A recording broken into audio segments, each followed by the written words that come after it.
up our session and our panel focused on Voices at the Crossroads. I'm going to talk a little bit about the course and how the course ties into the panel, and my colleague Dr. Lutz will come and give some introductions. He is my partner in crime. We've been doing this for a while, and I'm looking forward to sharing with you what has come out of this wonderful opportunity. We designed a course about 8 years ago called French and Spanish Crossroads of the Caribbean and Africa. And the idea that we had in mind was to take Spanish students and French students and teach within the same space those students, focused on topics of Africa and the Caribbean in that same classroom environment. So we rotate between the African continent and the Caribbean. Let's say taking a Spanish-speaking country and a French-speaking country in the Caribbean, or now we're on Africa, French-speaking countries, and the only Spanish-speaking country in Africa, which is Equatorial Guinea. We teach the literature, culture, and of course languages associated with those countries in this context. But by the same token, one very important piece of this course that was important for us was service learning. We wanted this course to not only engage the cultural, linguistic, and regional populations that we're dealing with, but we also wanted our students to engage with those Caribbean and African communities in our environment, in Atlanta or in the southeastern region. So this particular panel is focused on the service learning project, or one that we did in conjunction with this course. We went to a place called Amelia Island, Florida, and we interacted with the Amelia Island population, and that's what our students are going to talk about, as well as Jacksonville. So this course ties into service learning and opportunities for our students in French and Spanish to engage in real time, in real spaces, those populations. So I'm going to turn it over to my colleague, Dr. Lutz, who's going to talk with us and introduce us to our panel and our esteemed guests. Good morning. We're pleased to have so many of you here this morning. We're very much looking forward to, the students are very much looking forward to sharing their experience with you.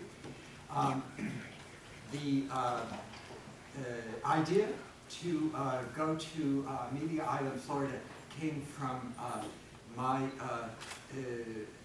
having met Ms. Perry Francis, who is here with us today and served as our guide, resource person, friend, colleague on the trip. And I'm not going to say any more about her because the students will be presenting her to you as part of their presentation. In fact, as we this was a student, our students decided that they would like to do this session. They have put the session together. All 22 of them are on the program. They're here so that in addition to the people making the presentations, our entire class will be here available to answer questions and participate in the discussion.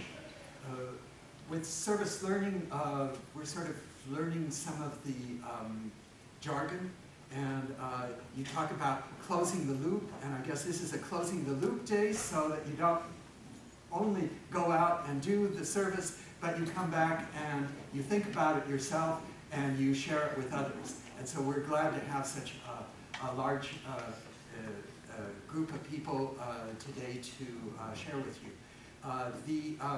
It was kind of difficult to know how to put the program together. Ultimately, we decided about voices, specific people at specific sites, all 4 different voices that characterize, that represent the experience. And I think what I am going to do is let the students introduce themselves and their voices as we proceed. This is Dr. Chandler and I have simply been here to get things started and give you a bit of context, but this is the students program. They've worked hard on it. I'm sure you're going to enjoy it, and so I'm going to leave it completely to them at this point. Wonderful. All right, good morning everyone, and thank you for coming to share this experience with us. So as Dr. Chandler briefly mentioned, our class was a mixture of Spanish and French culture, so I'm just going to go a little bit into that and say that we are currently studying literatures from Equatorial Guinea, which is the only Spanish-speaking country in Africa, as well as Senegal and Cameroon, 2 French-speaking countries in Africa. And one of the main things that we have been uncovering in literature is diaspora, or the idea of a people exiled and misplaced, and discovering a new identity in that location. And we were able to tie that theme to a location that is not far from here, Amelia Island, which is near Jacksonville, Florida. The idea here that we really want to talk about today, that we want to introduce, is the American Beach, which was a beach that was set up by founders of the African American Life Insurance Company, which I believe was the first privately owned life insurance company in the state of Florida, fully created by African Americans. A.O. Lewis was one of the prominent members, or one of the people that we spoke about most in class. So just here I want to lay out the ground for you, a little bit of what we covered on our trip. We have someone here who is actually a descendant of A.O. Lewis, Maureen Beach and Anna and Zephaniah Kingsley, who you learn about later in the presentation. Her name is Perry Francis, so here today, so let's give her a warm welcome.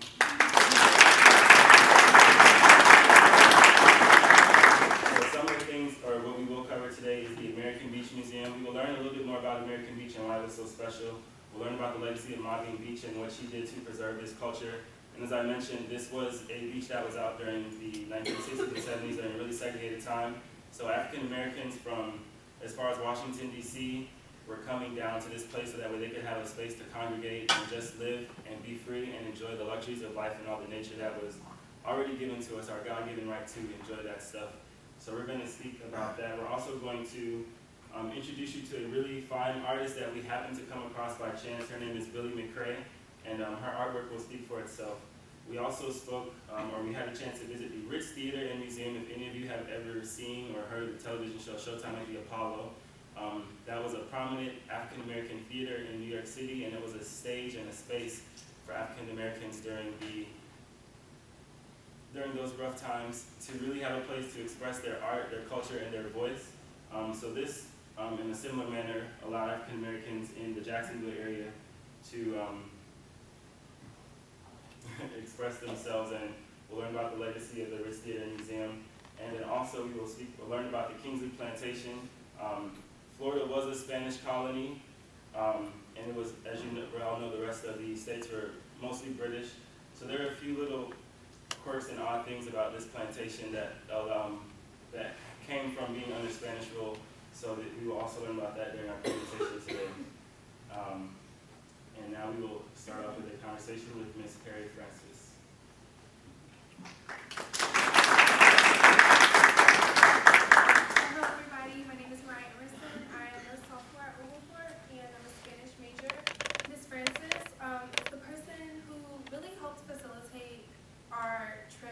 To American Beach and Amelia Island. She is the glue to a lot of the things that we're going to discuss later on in our discussion today. A.O. Lewis is actually her great-grandfather and great-great-great-grandfather. So she has that tie to A.O. Lewis and the start of American Beach. Her aunt was the beach lady that you guys will hear about later. She also has, further ties with Zephaniah and Anna Kingsley. So I'm just going to briefly discuss a little bit about her, and then I'm going to give the floor to her and let her tell you guys some of her responses to some questions that we asked her based on our class. So she attended Spelman College. As I said, she has these family ties that are really compelling and really interesting because a lot of times we learn history in books and we read about it, but we don't get to see the product of history. And you're truly the product of history, and I'm very thankful, and I know my classmates are also very thankful that we got to meet you and just to learn from you and to see what this product of history can give to our society. So our first question is, given your relationship and close ties to the history of Fernandina, American Beach, and Mavine, how do you negotiate the extent to what you're willing to do in honor and in memory of the island throughout your life's journey? So I can't remember what I actually said in the answer to the question. Now I'm looking at it again. So I think for me, I didn't grow up in Jacksonville. I didn't grow up knowing that whole history. So something that I learned about later in life, actually, when I was an undergrad at Spelman, I wrote my aunt Maureen letter, and I received this response that said, "Greetings from the Black Rhino Vegetarian Society and Revolutionary Headquarters, and you're off to the races." So I take groups down. I share the history with people. Since Maureen passed in 2005, I have done a lot of work just trying to, keep her memory alive. A lot of people met her or encountered her, and they don't necessarily know what to do with those places, so I created a social media campaign about remembering the Beach Lady. It's interesting. I have lived in Atlanta for 15 years after I graduated from Spelman, and my other aunt was the president of Spelman. So I always know when someone has encountered Maureen when they say, "I met your aunt." And I'm like, "I know." And they're like, "No, the other one." So, basically, I really would love for Erica McCarthy, who's a woman that unfortunately didn't get to make it to our trip, but who made a really amazing documentary and was very close to Maureen, who has just, I don't even know how many hours and hours and hours of film footage. I would really love to help her get that film produced and circulated so more people can know the story. So look out for the Beach Lady streaming on Netflix, and you'll know. So our next question is, or a statement. Briefly tell us how your self-awareness and discovery of your heritage has changed your everyday life. So once again, I'm not present to whatever I said. You guys can read that. So again, I didn't grow up in Jacksonville. I didn't grow up in that community. I actually met Maureen again from when I was a small child, like 3 or 4, when I was 19. But it's interesting because I'm in my early 40s. I am a Black child of the 70s, and in the 70s in the United States, Black was beautiful. Roots was on TV. People were wearing afros, and it was all power to the people. And we were taught, when I was in nursery school, we sang, lift every voice and sing, every morning with the Pledge of Allegiance. It wasn't until later in life that I found out from going to the Ritz Museum that the composer was actually from Jacksonville and knew my grandparents.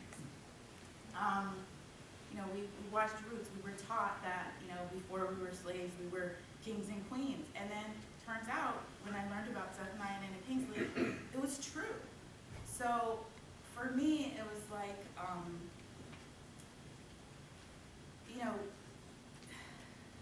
so many things that I had already experienced, or people that I'd already bumped up against, or experiences that I'd had, taking on a new significance or a new relevance. Even, I feel like, that's part of the reason why in so many diaspora cultures, honoring and venerating your ancestors is so important, because those are the people, the entities, the spirits that have the most interest in your success and in your well-being and in your future, and they guide you and they protect you and they look out for you. I don't think it's any accident that, like, the day that I first actually received Dr. Schaefer's manuscript that told the story of Anna and Zephaniah Kingsley, the next day I got on a plane and I went to Senegal.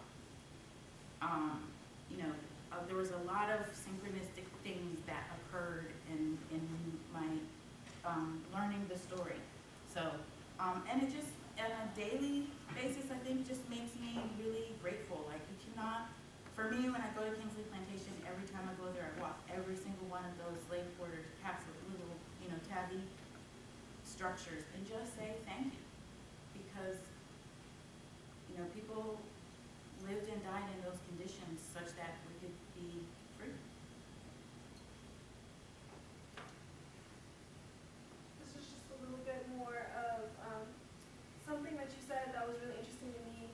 When you said, "I think the knowledge of my history makes me more determined and less likely to be discouraged or self-pitying.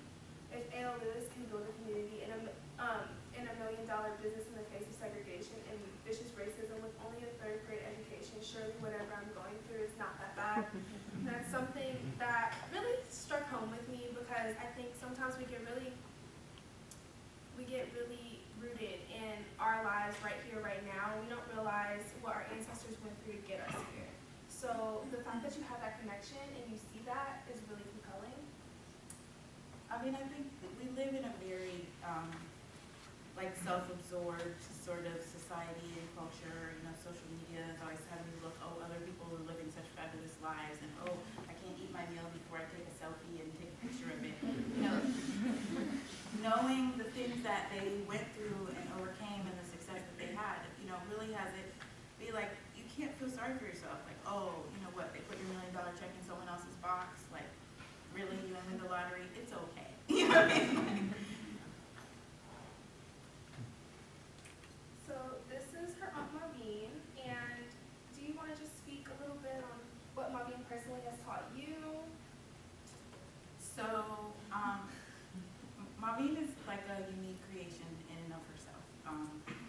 From, you know, who she was when she was a debutante opera singer, you know, to who she became when she was, you know, a homeless activist and community leader.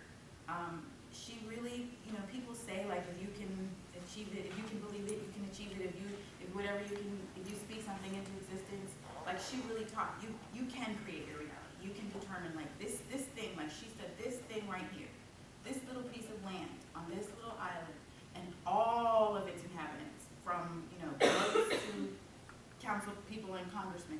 That's my thing, and I'm going to create and build my community, my life, my physical appearance, everything about me in support of sustaining that. And, you know, naysayers, doubters, people who misunderstand, watch me now. Like really, not like a joke, not like a nice little saying that you post on Instagram, but like for real.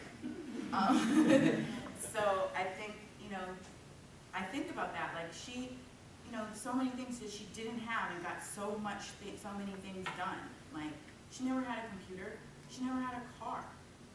That I, you know, in my knowing of her in her lifetime. I remember one time she was to receive an honor in Congress, and when she went to the airport in Jacksonville, she didn't have a driver's license, she had no form of ID. But all the TSA workers and all the people who were checking people in at the airport were from Jacksonville, and they grew up on American Beach, and they were like, that's the beach lady, let her on the plane. I mean, so you can really just be your truest, most authentic self and stay with your eyes on your vision, stay in action, engage your community, and change the world. So what do you see as the future of American Beach? Or even your ideal future? Okay, so my ideal future of American Beach is that there would actually be places where you could stay on American Beach, where you could eat on American Beach. I'd love for there to be music again on American Beach. I would love for people to be able to invest in that community and have, like right now when you go there and you learn the history of it and you see like, okay, it's sandwiched between the Ritz and Amelia Island Plantation. Like even myself, when I bring groups there, every time I look on the Amelia Island Plantation, I have to like, you know, say a little prayer and ask mommy for forgiveness. But there is no other option. So I would really like for somebody to, you know, create a place where people could stay, or a network of homeowners who are not year-round residents to, you know, VRBO or Airbnb their properties together, or, you know, make it once again a vibrant place. You also made a comment about how you want to like live there one day and leave tours like Mom did. Can you speak on that a little bit? Well, you know, it's so funny. Like, there's been several times in my life where things have happened or something has occurred, and people are like, "Are you ready?" And I'm like, "I'm ready for what?" And they're like, "You know, to get your RV and move to Florida and just grow your hair long." So I don't know if I'm ready for that, but I do think that, you know, there's people who live on that beach who, you know, who published books with her name and likeness in them who weren't her friends in life. There are people who are profiting off of the notoriety that she brought to that community, and I feel like, you know, why not me? So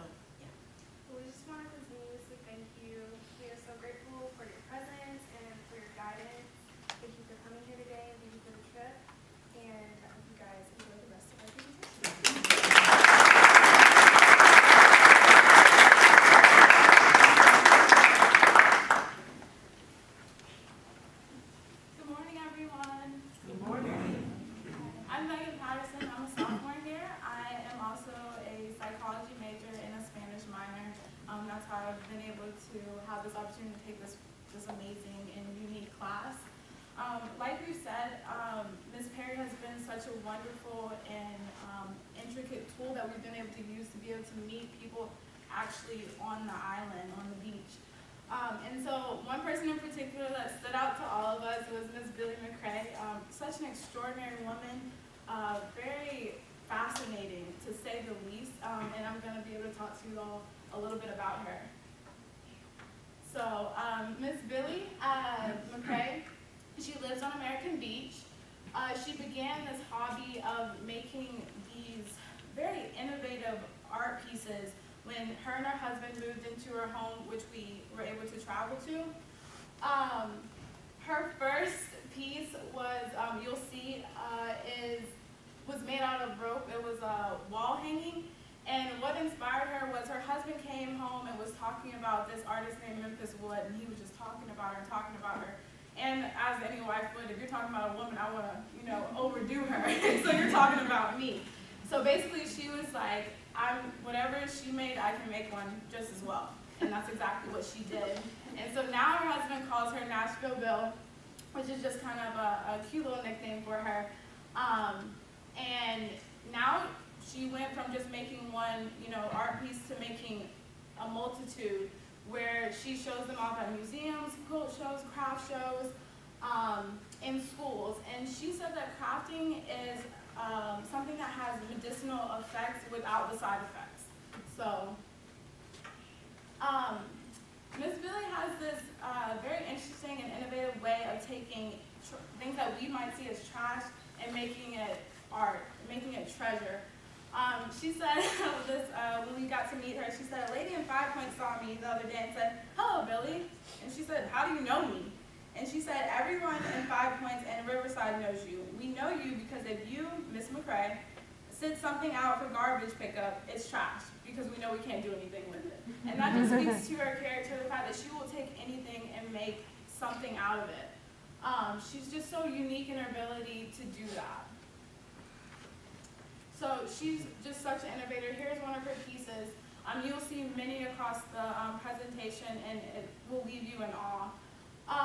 The most unique part about her skill is that she never got any formal training. She didn't take art classes. She didn't try to teach herself. It was just something very internal, so you just know that it's a gift that we can all treasure. She was able to take a dishwashing liquid, like Downy or whatever you may use, and make a woman out of it. And as you will see, and she will take ordinary fabric quilts and make these extraordinary pieces, which you will see as we continue on. So how do we meet her? Basically, we were going to the American Beach Museum as Ms. Perry Francis set up for us, which we were very thankful to be able to visit. And we ran into her. It was really just by chance, fate even. And she welcomed all of us to her home. She didn't know us from Adam. She just took us to her home and displayed her artworks. And I think that just speaks such volumes to the character of people of American Beach. There's such warm spirits. There's a sense of community. There's this sense of just welcoming in people to make you feel like you're a part of American Beach. And I think that was just so unique about the trip. And so, like I said, this is her literally outside of her home displaying one of her works. And this is a very unique piece. What she has here is Barack Obama walking through the White House, and he's walking on the backs of those who set the path for him. And for her to use her artwork as almost a history lesson, as we were there just learning, and reiterating what we've learned, it was just such a remarkable thing to be a part of. Okay, so her specialty is quilts. And here, this is such a unique one. I think this one really stood out to most of us. And really, in her opinion, you can never have too many quilts. She will take, different fabrics and, like I said, make a masterpiece. Her story and message is just so powerful, from the emergence of Black excellence, the emergence of Blacks from white oppression. It's just fascinating. This piece in particular is just showing the diversity of African tribes. I think what happens is we look at Africa as a continent and group it all together. We don't see that there are distinct countries within it, distinct people, distinct cultures, and she really highlighted this. And she has, like I said, she has no formal training in this. It's such an internal gift that makes it just so amazing and so fascinating. So what does this mean for us? Her deep appreciation, her highlights of African culture is so similar to our course that highlights Africa, as we've said, as well as just African American culture and just making it her own, taking it and finding the connections as Crossroads does. So what have we gained? Really, her artwork was a way of us learning through every experience. I think that's really what Crossroads speaks to, is that you can learn through service, you can learn through people, and it being such a unique course, and for us to meet such a unique woman was just such a sort of everything coming full circle for us. And just because of her appreciation for what she does, caused us to appreciate what she does. And so we just really thank Ms. Perry for her connections that have made this all a possibility.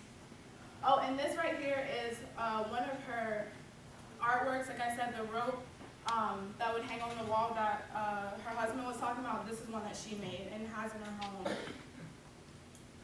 It's like 6-7 feet. It hangs over the staircase in the home, and it's made from rope, laundry, like clothesline, belts and scarves that she buys at thrift stores, belt buckles, earrings. I mean, yeah.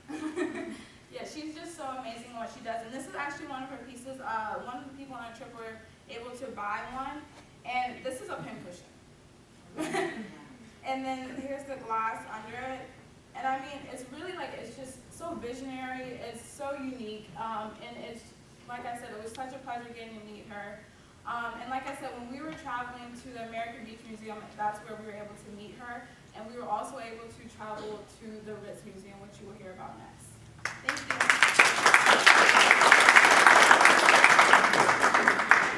Hello, I'm Everett Jackson, and I'm going to speak on behalf of the class for the Ritz Museum and our experience there. The Ritz Theater and Museum, it preserves the diaspora in Jacksonville, as this course was kind of focused on the diaspora, and this kind of focused on just the Gullah Geechee corridor and the people who came out of that culture from around Amelia Island down to Jacksonville, which is north of Florida. The theater was constructed in 1929 in Jacksonville, Florida, in the La Villa community, which was called the Harlem of the South.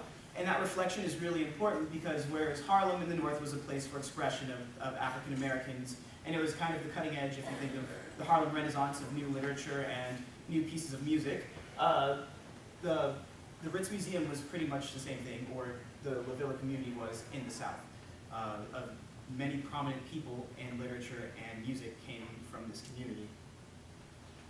The mission here that the Ritz Museum states on its own is to research, record, and preserve the material and artistic culture of African American life in Northeast Florida, and it goes on to be a little more specific about that. But this is important because during segregation, one of the interesting things is that black communities actually thrived. Since black people could not go anywhere else to spend their money or to receive service, they supported businesses in their own community. So after desegregation, these communities actually fell into disrepair, crime in the La Villa community increased, and it was poverty-stricken. And today it has semblances of that, although they do try and preserve all of that in the Ritz Museum and in the surrounding area, as they do in other locations in Amelia Island. So James Weldon Johnson and John Rosamond Johnson, they are significant people, and if you've ever been to a black church, perhaps you've heard the Negro national anthem, Lift Every Voice and Sing. They are actually responsible for that, and there are animatrons in the museum that tell their whole life story and how they're reflected in the Ritz Museum and the community around Jacksonville. In fact, the museum is actually dedicated to these prominent figures of the South, the Harlem of the South. such as A.L. Lewis and the Afro-American Life Insurance Company, where all of his services, the company was for black people, served black people, and they were actually responsible for making American Beach. The streets in American Beach are actually named after the founders of the Afro-American Life Insurance Company and their wives. So it's a nice, rich piece of culture that you can observe in this location. If you go into the museum, they actually have recreations of rooms of people who were famous in the community, a lot of their works, or just mementos that they had that people in the community kept and then donated to the museum. So it was very interesting when we went through, you got to see these sort of preserved rooms that would have reflected how these people lived when it was the Harlem of the South. As I said today, it's preserving, but it's also alive. There are actually shows, if you go to their website, that are happening this week and next week, and there are people who represent African American culture as it is progressing to this day. It's not dead, it's still going on. In 1999, the Ritz Museum was constructed, so whereas before it was just a theater similar to the Apollo in Harlem, now it is the museum as well as a theater. And the Ritz Theater is still used as a concert hall, as I mentioned. There are performances going on. So while they kind of preserve what we see today and then what happened during segregation shortly afterward, the Kingsley Plantation is also a museum which seeks to preserve how life was much farther back.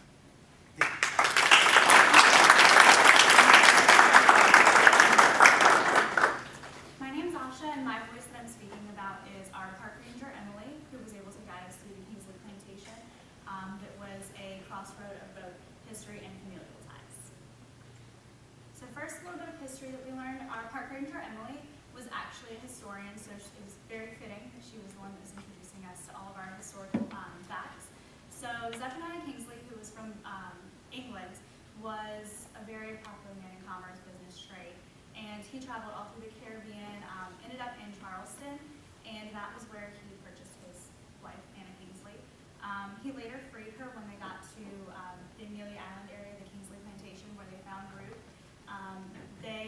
He left her to oversee his plantation, to oversee over 200 slaves, oversee the production of citrus, sugarcane, corn, and cotton. Those things were really nice trade elements. And the house that's here, that is actually the front of the house, and it is facing their waterway. So that was the easiest way for them to be able to transport all of their products and all of their trade to the water for easy access.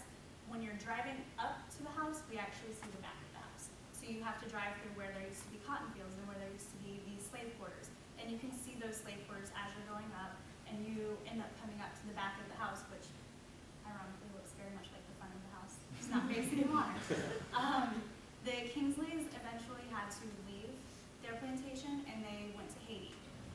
That was after the Spanish territory was purchased from Spain, which allowed a lot of freedom for both enslaved and free Africans. And because of that and because of their family, they uprooted and went to Haiti. So what does this mean for our course? Well, Anna Kingsley was originally from Senegal.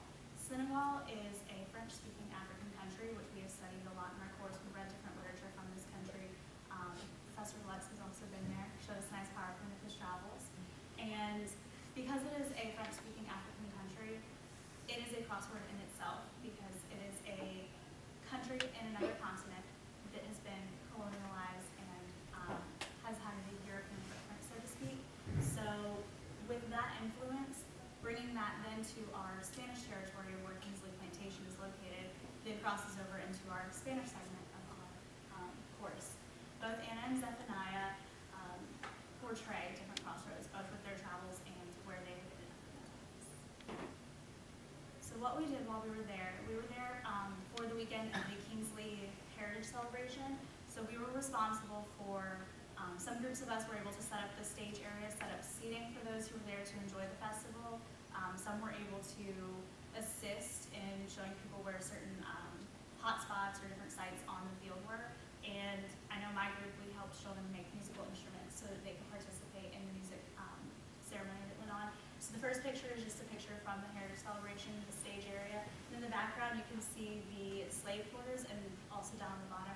They're made of tabby, which is going to be like a shell-like concrete, so it is not very sturdy. As you can see, it's starting to fall down. A lot of the floors within the plantation were also made of this tabby, and being that they were really close to the waterways, pretty easy access for making them. And then we also, after all was said and done, were able to clean up their shoreline. So we have a nice picture of our nice clean shoreline. I think we collected 2 or 3 bags of trash for maybe a quarter mile of shoreline. And our park ranger, Emily, we were able to stay in contact with her via email. So a couple quick questions that we sent her, knowing that she did have a historical background in history. The first one that we asked her was, which is more important, preserving the physical edifice or preserving the history of the plantation? And to her, they were both one and the same, which I feel is very important because it's one thing to read about history, but it's another thing to be able to see it, to visit it, and to be able to help try to preserve it. Although we weren't there for very long, it was still a very important aspect of our trip. And that was also one of the nice aspects that we had from our service learning. And the next question is, what is your favorite event to host at Kingsley Plantation? And hers was the Project Archaeology Teacher Workshop, because it keeps her in touch with what the teachers are looking for when they bring students. And it's also the most intensive and fascinating project. So for her, it was more on the adult level and not just on the children's level, because a lot of the events that they are able to hold at Kingsley Plantation are child-focused. So you also have to take into consideration, you can't tell children all the things that you can tell an adult when you're talking about history. You have to kind of give them the soft and easy version first. So for her, it's a nice way to be able to inform the teachers so that the teachers can make a decision in their classrooms to see what things they want to teach their students, and also to find out what the teachers want when they do visit, see what kinds of things would be most relevant to what they're teaching their children in their different classrooms and different classroom settings. And then what are some things that someone can do to help your work at Kingsley, whether they're near or far? She said specifically, in order to support our website, vote and voice as a citizen. This is your park, and you can let your representatives know that national parks are a priority to you. One thing she mentioned in our interview with her was that government funding and government shutdowns happen all the time. They're always fighting to keep these national parks open, keep them running, keep them staffed. She originally was a volunteer there, and it was through her master's program, I believe it was, that she was finally offered a position that paid her, because her volunteer hours were, of course, unpaid. And she said she absolutely enjoys it. But on a general level, spreading the story and letting people know where the park is and that it is out there, that can be anything from sharing it on Facebook, telling friends. I know we had a bunch of students while we were there who were tagging themselves on Facebook. So putting the location on the map. And then just the quick ways you can help. You can educate yourself by visiting their national park website. Visit the Kingsley Plantation on Facebook. Go ahead and like it. If you've already visited, which we've got a good number of us that have, go ahead and leave your reviews on their Facebook page.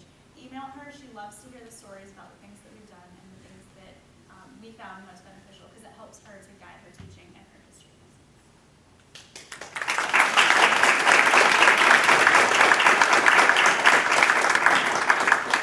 We're very proud of our students, our guests, thank you very much. And we also have to thank Ms. Tamara Nash, who went with us on this trip, drove the van. She was with us along the whole way. So we really appreciate you and the Center for Civic Engagement.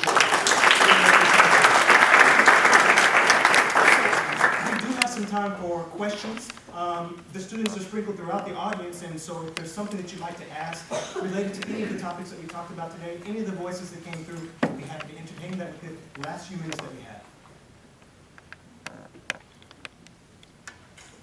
I'm always interested in, I've had the privilege of listening to you lecture and listening to Dr. Lutz lecture, and one can learn a tremendous amount in the classroom. I'm just interested to hear from the students sort of what the course would have been like without this trip, and what was it about this trip that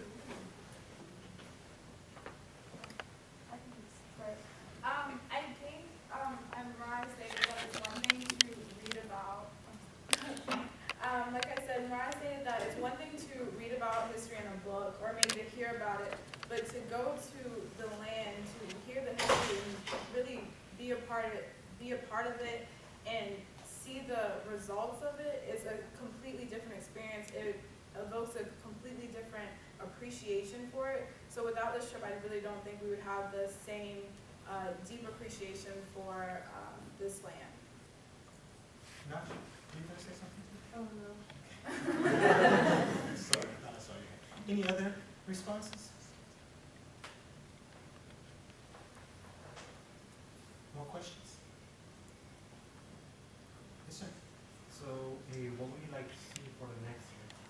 What would be an improvement for this? It's a good question because we're always trying to top the last one that we did. So the location that we go to is really going to depend upon what countries we're dealing with, what region we're dealing with. So we see ourselves next time going back to the Caribbean, we'll deal with Haiti and the Dominican Republic, which is a place that we've done before.